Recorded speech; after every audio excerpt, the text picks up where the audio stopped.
So 90% of my photographic process is in fact not photographic. It involves a campaign of letter writing, research, and phone calls to access my subjects, which can range from Hamas leaders in Gaza to a hibernating black bear in its cave in West Virginia. And oddly, the most kind of notable letter of rejection I ever received came from Walt Disney World, a seemingly innocuous site. And it read, I'm just going to read a key sentence, especially during these violent times, I personally believe that the magical spell cast upon guests who visit our theme parks is particularly important to protect and helps to provide them with an important fantasy they can escape to. Photography threatens fantasy. They didn't want to let my camera in because it confronts constructed realities, myths, and beliefs, and provides what appears to be evidence of a truth. But there are multiple truths attached to every image, depending on the creator's intention, the viewer, and the context in which it is presented. Over a 5-year period following September 11th, when the American media and government were seeking hidden and unknown sites beyond its borders, most notably weapons of mass destruction, I chose to look inward at that which was integral to America's foundation, mythology, and daily functioning. I wanted to confront the boundaries of the citizen, self-imposed and real, and confront the divide between privileged and public access to knowledge. It was a critical moment in American history and global history where one felt they didn't have access to accurate information. And I wanted to see the center with my own eyes. But what I came away with is a photograph, and it's just another place from which to observe, and the understanding that there are no absolute all-knowing insiders, and the outsider can never really reach the core. I'm going to run through some of the photographs in this series. It's titled An American Index of the Hidden and Unfamiliar. And it's comprised of nearly 70 images. In this context, I'll just show you a few. This is a nuclear waste storage and encapsulation facility at Hanford site in Washington State, where there are over 1,900 stainless steel capsules containing nuclear waste submerged in water. A human standing in front of an unprotected capsule would die instantly. And I found one section amongst all of these that actually resembled the outline of the United States of America, which you can see here. And a big part of the work that is sort of absent in this context is text. So I create these two polls. Every image is accompanied with a very detailed factual text. And what I'm most interested in is the invisible space between a text and its accompanying image, and how the image is transformed by the text and the text by the image. So at best, the image is meant to float away into abstraction and multiple truths and fantasy, and then the text functions as this cruel anchor that kind of nails it to the ground. But in this context, I'm just going to read an abridged version of those texts. This is a cryopreservation unit, and it holds the bodies of the wife and mother of cryonics pioneer Robert Ettinger, who hoped to be awoken one day to extended life in good health with advancements in science and technology, all for the cost of $35,000 for forever.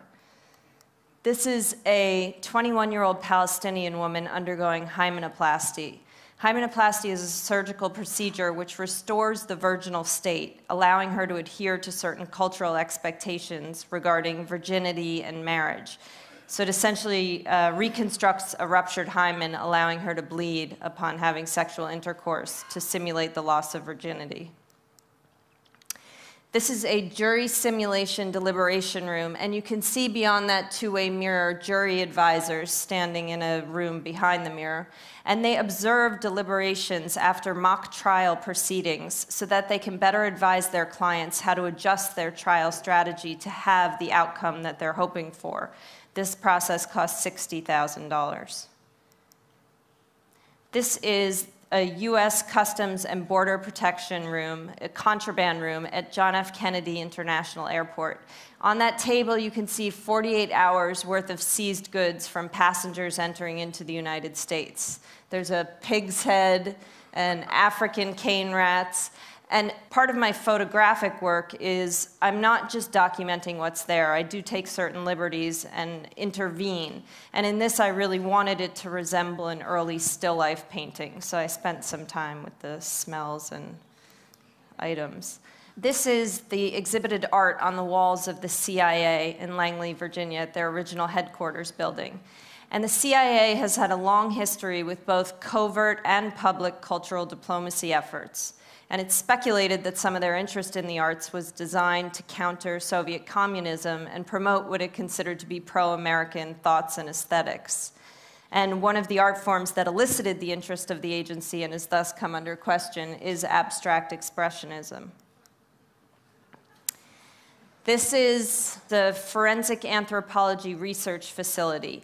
And on a 6-acre plot, there are approximately 75 cadavers at any given time that are being studied by forensic anthropologists and researchers who are interested in monitoring a rate of corpse decomposition. And in this particular photograph, the body of a young boy has been used to reenact a crime scene. This is the only federally funded site and where it is legal to cultivate cannabis for scientific research in the United States. It's a research crop marijuana grow room. And part of the work that I hope for is that there's a sort of disorienting entropy where you can't find any discernible formula in how these things, they sort of awkwardly jump from government to science to religion to security, and you can't completely understand how information is being distributed. These are transatlantic submarine communication cables that travel across the floor of the Atlantic Ocean, connecting North America to Europe. They carry over 60 million simultaneous voice conversations. And in a lot of the government and technology sites, there was just this very apparent vulnerability. This one's almost humorous because it feels like I could just snip all of that conversation in one easy cut. But stuff did feel like it could have been taken 30 or 40 years ago, like it was locked in the Cold War era and hadn't necessarily progressed. This is a Braille edition of Playboy magazine. And this is a division of the Library of Congress produces a free national library service for the blind and visually impaired. And the publications they choose to publish are based on reader popularity, and Playboy is always in the top few. But you'd be surprised they don't do the photographs, it's just the text. This is an avian quarantine facility where all imported birds coming into America are required to undergo a 30-day quarantine where they're tested for diseases including exotic Newcastle disease and avian influenza. This film shows the testing of a new explosive fill on a warhead. And the Air Armament Center at Eglin Air Force Base in Florida is responsible for the deployment and testing of all air-delivered weaponry coming from the United States. And the film was shot on 72mm government issue film, and that red dot is a marking on the government issue film. All living white tigers in North America are the result of selective inbreeding. That would be mother to son, father to daughter, sister to brother, to allow for the genetic conditions that create a saleable white tiger, meaning white fur, ice blue eyes, a pink nose. And the majority of these white tigers are not born in a saleable state and are killed at birth. It's a very violent process that is little known, and the white tiger is obviously celebrated in several forms of entertainment. Kenny was born, he actually made it to adulthood. He has since passed away, but was mentally retarded and suffers from severe bone abnormalities. This, on a lighter note, is at George Lucas's personal archive. This is the Death Star. And it's shown here in its true orientation. In the context of Star Wars, Return of the Jedi, it's mirror images presented. They flip the negative. And you can see the photo-etched brass detailing and the painted acrylic facade. In the context of the film, this is a deep space battle station of the Galactic Empire, capable of annihilating planets and civilizations. And in reality, it measures about 4 feet by 2 feet. This is at Fort Campbell in Kentucky. It's a military operations on urbanized terrain site where essentially they've simulated a city for urban combat. And this is one of the structures that exists in that city. It's called the World Church of God. It's supposed to be a generic site of worship.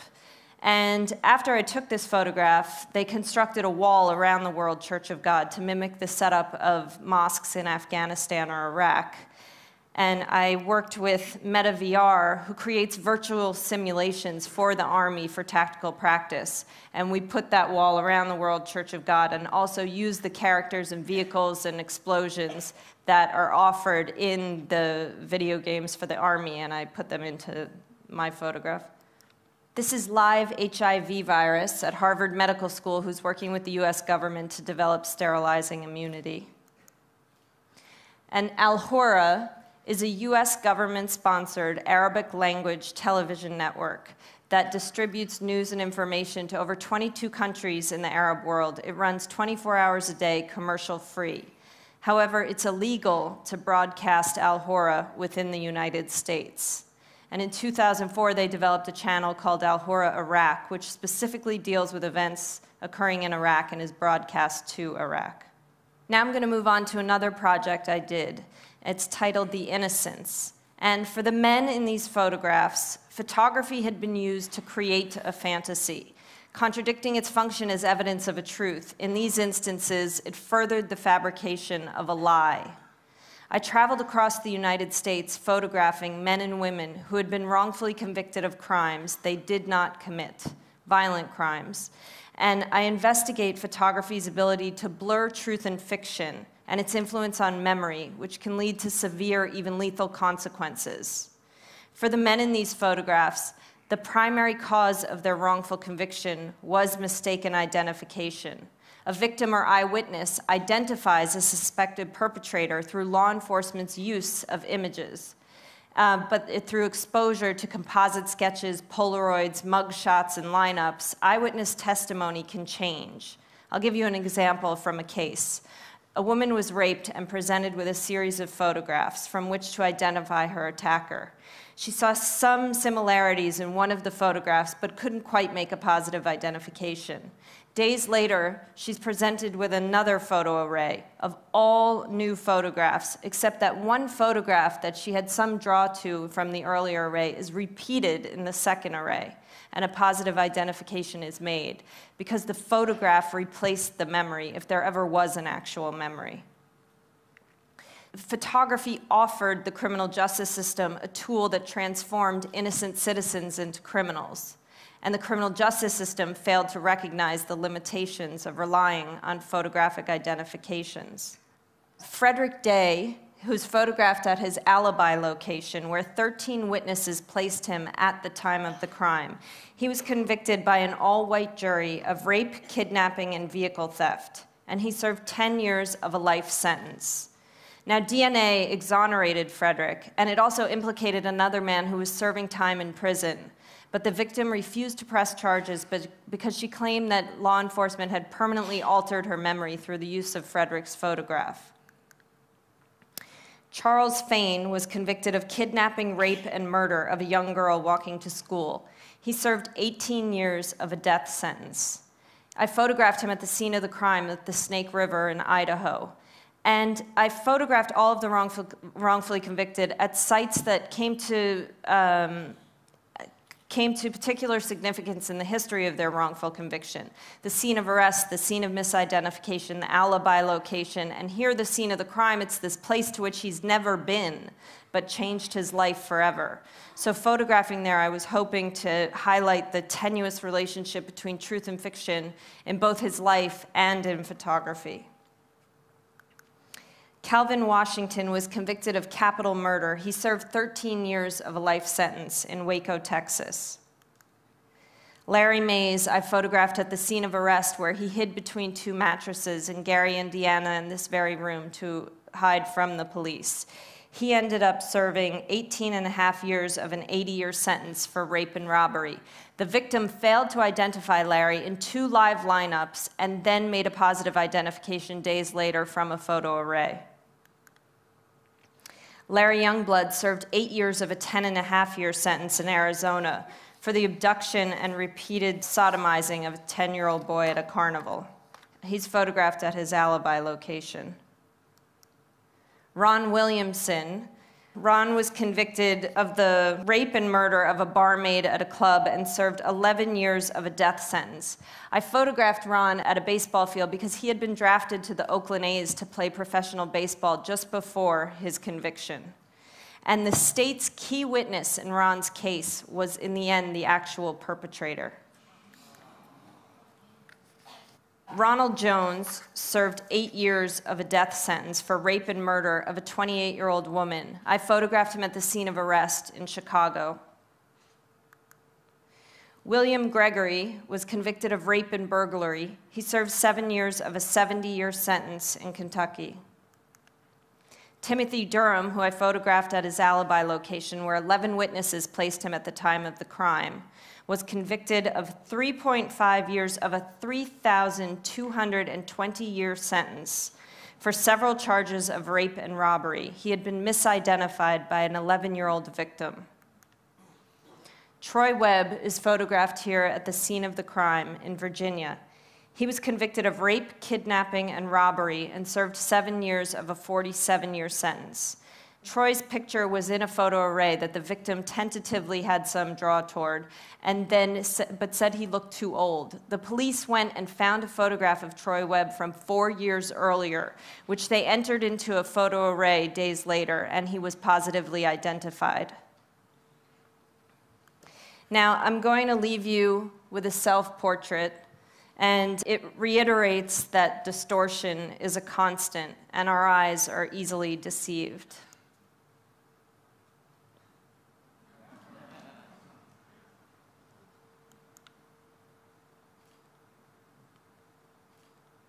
That's it. Thank you.